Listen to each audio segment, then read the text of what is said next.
guys, it's Geek Squad, and today we're going to do a quick Batman vs Superman Dawn of Justice review. Just so you guys know, this video contains spoilers, so stop watching right now if you haven't watched the movie, or just keep on watching if you don't care. As most of you already know, the movie is based on the Man of Steel and the Dark Knight clashing in the greatest gladiator battle. The movie starts where the Man of Steel ended, with General Zod and Kal fighting each other in Metropolis City, but from Bruce Wayne's perspective. This is where Bruce realizes what kind of power Superman has. There are remains of a destroyed world engine from when the Kryptonians attacked Earth, and people are scavenging to find a rare element called kryptonite, which most of you know is Superman's only weakness. There is a flashback scene in which we see Bruce Wayne's backstory when his parents are murdered, and just so you know, the actors that are playing his parents are also from The Walking Dead, playing Maggie and the upcoming biggest villain of them all, Negan. Anyways, the owner of LexCorp, Lex Luthor, has a sinister plan to kill Superman, and tests kryptonite on General Zod's corpse and finds out that it greatly weakens the Kryptonians.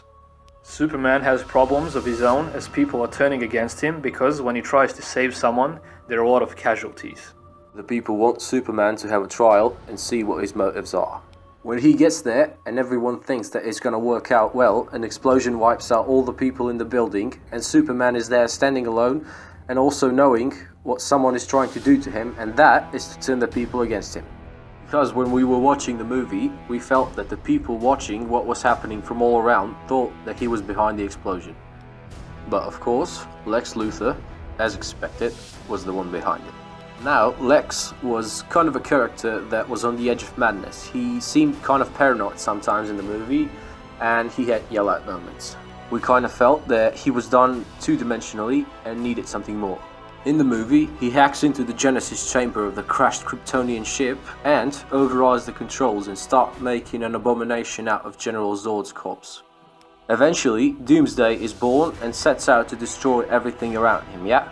Right, now we skipped a bit here, but anyways, Superman thinks that he shouldn't be Superman, and the only thing keeping him from not being Superman is Lois Lane. She is the only thing that gives him the extra push to be the hero. At one time in the movie, Batman and Superman met for the first time, and Batman gets a warning to quit being Batman, and as we knew, that was not going to happen. We liked that in this movie, Bruce Wayne really resembles Tony Stark, aka Iron Man from the Marvel Universe, because he had quite a bit of tech and that Batman mecha armor. But Tony has, as it looks like, more advanced technology, and also that Batman mecha armor really reminds us of the Hulkbuster armor. Early in the movie, Batman stole the kryptonite from LexCorp, and Luthor knows this, and also knows that Batman is against Superman. So he concocts a plan to get Superman to go after Batman to Gotham, because his mother was kidnapped, and Lex threatened her life if he didn't bring him the Bat's head. But we think that he knew that Batman was ready for Superman and prepared the kryptonite for him. So that was Lex Luthor's plan all along, and his, as we think, plan B was to create Doomsday. The effects in the movie were really awesome, but we think that they overdid it with the lightning and the explosions in the final battle with Doomsday. I mean, it was just a bit too much. At the end of the movie, Superman dies because he was stabbed through the chest by Doomsday, and he manages to stab Doomsday with Batman's kryptonite spear, which was actually made for him. Now at the very end, when Superman is being buried, the dirt starts to float a bit, which we know means he's not dead. Superman also died in the comics at one time, but was brought back yet again, but we won't be talking a lot about Easter eggs in this video, because we're gonna make a top 10 or top 20 Easter eggs video after this one, so be sure to check that out later.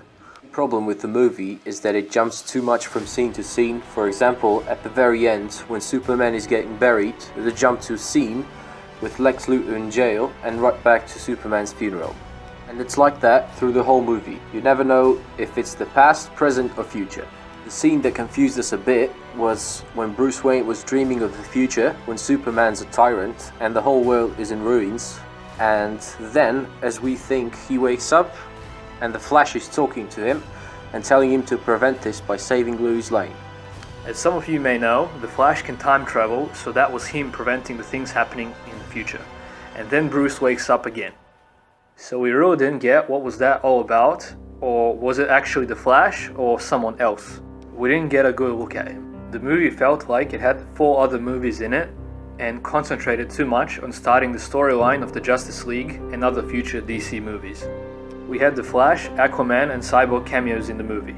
Really disappointing because we wanted at least a whole minute of footage of the characters.